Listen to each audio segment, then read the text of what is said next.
Good morning guys. आज है transformation day 13।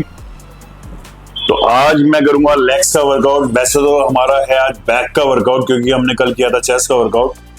तो आज बैक इस वजह से नहीं करूंगा क्योंकि कल चेस्ट बहुत ज्यादा हैवी हो गई है और चेस्ट के अंदर बहुत सोरनेस है। तो अगर मैं हाथ ऐसे भी कर रहा हूँ तो बहुत ज्यादा पेन हो रही है चेस्ट। तो आज हम अपर को देंगे रेस्ट, तो इसलिए करेंगे हम लेग्स वर्कआउट।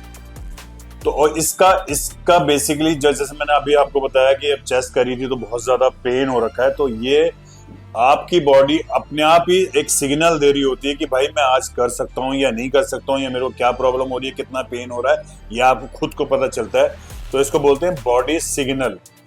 तो बॉडी हमारी सिग्नल दे रही होती है, वो आपको समझना पड़ता है। ये नहीं कि अगर जैसे मेरा बहुत ज्यादा पेन हो रखा है, अगर मैं इसी को और ज्यादा पीटने चालू कर दूंगा तो वो इंजरी में कन्वर्ट हो जाएगा। तो इसलिए आज मैं रेस्ट दे दूंगा अपर को, तो मैं लेग्स का वर्कआउट आज कर लूंगा। तो ऐसा नहीं कि मेरा शेड्यूल खराब हो जाएगा कि यार मुझे तो लेग्स करनी थी तब और मैं आज कर रहा हूँ, ऐसा बिल्कुल भी नहीं है। आप अपने शेड्यूल को रोटेट कर सकते हो अपनी कंडीशन के हिसाब से। तो जो आपकी कंडीशन है, जैसे मेरे को बहुत ज्यादा मतलब मैंने कल वो हैवी डंबल जब मारा तो हैवी डंबल मार के ना मेरा पेन बहुत ज्यादा हुआ है। तो पेन ज्यादा है तो मुझे लग रहा है कि अगर उसको और ट्रेन करूंगा, कुछ और करूंगा, क्योंकि बैक के अंदर ये पूरा चलेगा हाथ मेरा, तो मसल कहीं ना कहीं पूरी बॉडी का चल रहा होता है, तो उसमें इंजर्ड करने वाली बात है। इसलिए हम इसको रोटेट कर सकते हैं शेड्यूल को। तो आज करेंगे हम लेग्स का वर्कआउट और बस प्री वर्कआउट से रेडी हो गया है।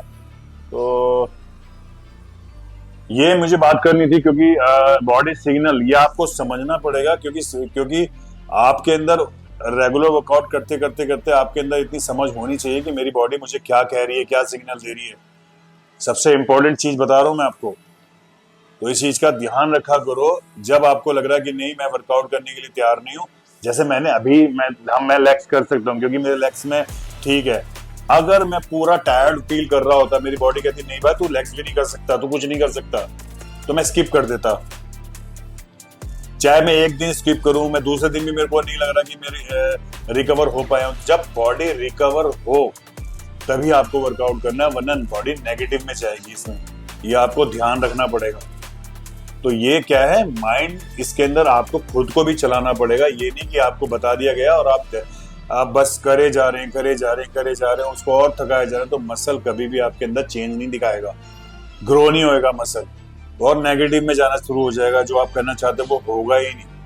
तो इसलिए आपको अपनी बॉडी की समझ होनी बहुत जरूरी है, और जब बॉडी जो सिग्नल दे रही है उसको कैच करना, उसको पकड़ना, वो आपको आना चाहिए। तो जब आपकी बॉडी सिग्नल दे रही है कि नहीं भाई तू थक गया, तू रुक जा, जैसे आप रनिंग कर रहे होते हो और आपका माइंड सिग्नल देता है कि नहीं भाई मेरे को सांस फूलने लग गई है और वो थक गया, रुक गया, आप रुक जाते हो ना। तो ऐसे बॉडी का सिस्टम है। जब आपकी बॉडी टायर्ड है, जब आपको लगता है कि नहीं यार आज वर्कआउट तो नहीं हो पाएगा, तो आप रेस्ट करो। चाहे एक दिन रेस्ट करो, चाहे 2 दिन रेस्ट करो, उसका फायदा होगा। वर्कआउट करोगे तो उसका नुकसान होगा। तो एनीवे करते हैं फिर हम लेग्स का वर्कआउट और मिलते हैं आपको वर्कआउट में। तो फर्स्ट एक्सरसाइज आज हम लेग का सेशन कर रहे हैं, तो लेग में तो करेंगे, लेकिन वार्म अप पे आज फर्स्ट हम करेंगे ट्रेडमिल। तो मैं 10 मिनट वॉक करूंगा, क्योंकि आज मेरा जो मॉर्निंग का कार्डियो मैं करता हूँ घर पर वो हुआ नहीं, और इसलिए 10 मिनट वॉक करके वार्म अप करके फिर उसके बाद अपना लेग सा करेंगे जबरदस्त वर्कआउट।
वार्म अप कंप्लीट हुआ, अब करते हैं फर्स्ट एक्सरसाइज लेग एक्सटेंशन।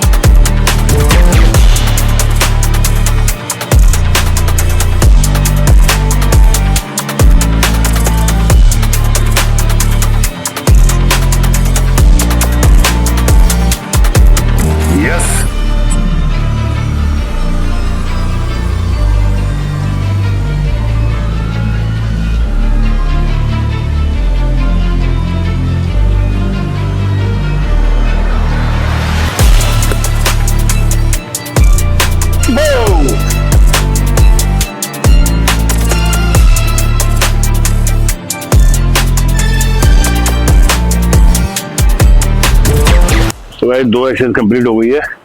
तो थर्ड एक्सरसाइज है लेग प्रेस। तो अभी हम कर रहे हैं क्वाड्स को ट्रेन, एक्सटेंशन की, स्क्वाट की, लेग प्रेस कर रहे हैं। ये तीनों हम क्वाड्स के लिए कर रहे हैं अभी। तो ट्रेनिंग अभी क्वाड्स की चल रही है।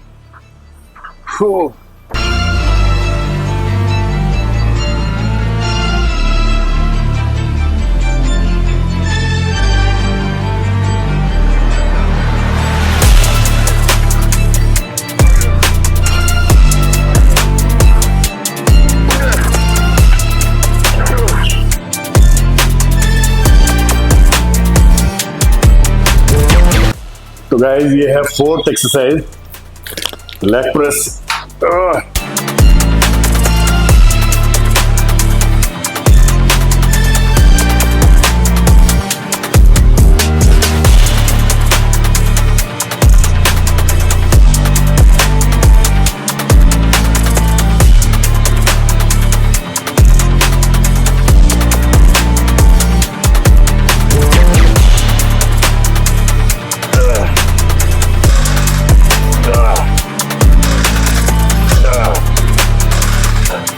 तो 4 एक्सरसाइज हो गई है।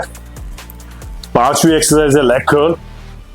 तो ये फाइनल एक्सरसाइज है। तो आज हम हैमस्ट्रिंग की करेंगे 2 एक्सरसाइज और क्वाड्स की हमने करी 3 एक्सरसाइज। तो लेग्स कुछ ऐसे लास्ट टाइम हमने चेंज किया था, आज को थोड़ा सा चेंज है। वर्कआउट में भी थोड़ा सा वेरिएशन चेंज करते रहना चाहिए। ऐसा नहीं कि एक ही शेड्यूल आप पहले जा रहे हो 4-4 महीने 5-5 महीने। आप बीच बीच में वेरिएशन चेंज कर सकते हो अपनी कंडीशन के हिसाब से। तो जो आपका कोच है, जो आपका ट्रेनर है, वो उसको गाइड करेगा।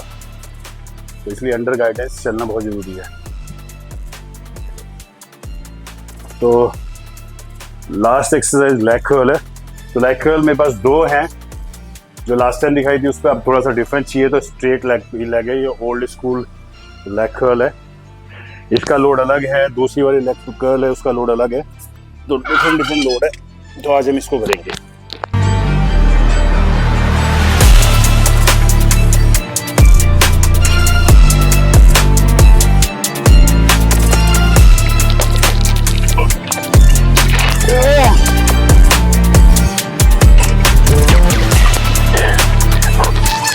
Yes. Come on. Yeah.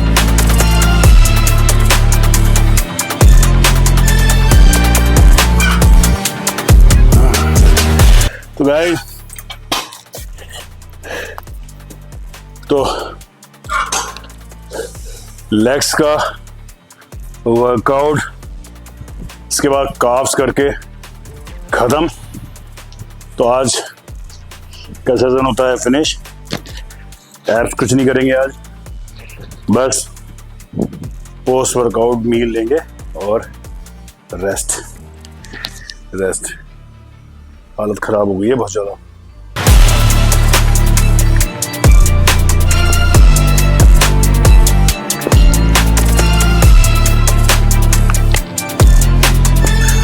तो गाइस लेग्स का वर्कआउट कंप्लीट हो गया है और बस बहुत हार्ड वर्कआउट हुआ है। लेग्स का वर्कआउट में तो बहुत ताकत लगती है, आपको पता ही है। तो देखो, ज़्यादातर लोग लेग्स का वर्कआउट करने से बचते हैं। वो पता नहीं क्यों बचते हैं कि भाई लेग्स में ज़्यादा ताकत लगती है या ज़्यादा पावर लगती है, ज़्यादा एनर्जी लगती है। तो पता नहीं क्या रीज़न होता है। तो भाई लेग्स का वर्कआउट एक ऐसा है कि जैसे आपकी ये बिल्डिंग है, बिल्डिंग की ये नींव है। अगर आपकी नींव ही कमजोर होगी तो सोचो ना, बिल्डिंग तो फिर कमजोर हो ही जाएगी। तो जो हमारे लेग्स के जो थाई के जो मसल होते हैं, ये हमारे ओवर 40, ओवर 35 ईयर्स ओल्ड जब वो आप एज आपकी होगी, तो जो ये मसल है ना, ये तब ज्यादा आपको दिखाई देगा कि इसका फायदा हुआ होता क्या है। कि जिसके थाई के अंदर मसल्स होते हैं, तो वो उसके घुटने बिल्कुल भी, घुटने पे लोड नहीं आता, घुटने बिल्कुल भी नहीं घिसते, कोई प्रॉब्लम घुटने की नहीं होती उसको। तो जो हमारे जो भी लोड होता है वो हमारा मसल ले रहा होता है, इसलिए हमारी बोन पे, हमारे जॉइंट पे बिल्कुल भी इफेक्ट नहीं आता है। तो इसलिए थाई के मसल बनाओ यार, थाई के मसल बनाओगे तो यार 60-70 साल तक भी घुटने आपके ऐसे रहेंगे जैसे 25 साल के हैं। वरना भाई आज की डेट में 35 साल के बाद ना घुटने, मतलब ये हमारी मशीन है और ये घिसेगी तो जरूर। जैसे आप गाड़ी लेते हो ना, तो 10 साल 15 साल बाद उसका एंड हो जाता है, तो भाई ऐसी हमारी ये मशीन है। तो मशीन के जो हमारे ये जॉइंट्स हैं, ये घुटने, ये घिस रहे हैं एज के हिसाब से, एज के हिसाब से इनमें ये माइनस होते जा रहे हैं। तो इनको अगर बचाना है तो आप थाई का वर्कआउट किया करो, उसको इग्नोर मत करो वर्कआउट को, क्योंकि जब थाई के मसल आपके बनेंगे, वो थाई सारा लोड थाई के मसल ले रहे होते हैं, जॉइंट्स पे नहीं आने देते। तो उसका फायदा बहुत है, जब एज हो जाती पता चलता है उसका। तो भाई मसल बना के रखो। थाई स्पेशली कहने का मतलब ये है कि थाई की एक्सरसाइज किया करो वीक में। मैं देखता हूँ जिम के अंदर सैटरडे ज्यादातर शेड्यूल में लोग बनाते हैं कि सैटरडे थाई होती है, तो सैटरडे लोग बिल्कुल कम होते हैं, मेंबर इतने कम होते हैं सैटरडे के कि यार जिम ऐसा लगता है कि खाली हो रखा है। तो वो क्यों कम होते हैं? क्योंकि वो थाई का वर्कआउट नहीं करते, शेड्यूल उनका फ्राइडे तक वो पूरा कर लेते हैं, सैटरडे अपना एंजॉय कर रहे होते हैं, घूम रहे होते हैं। तो भाई मिस मत करो, लेग को मिस मत करो, इसको इंपॉर्टेंस दो, उसकी बहुत इंपॉर्टेंस है। Thank you so much.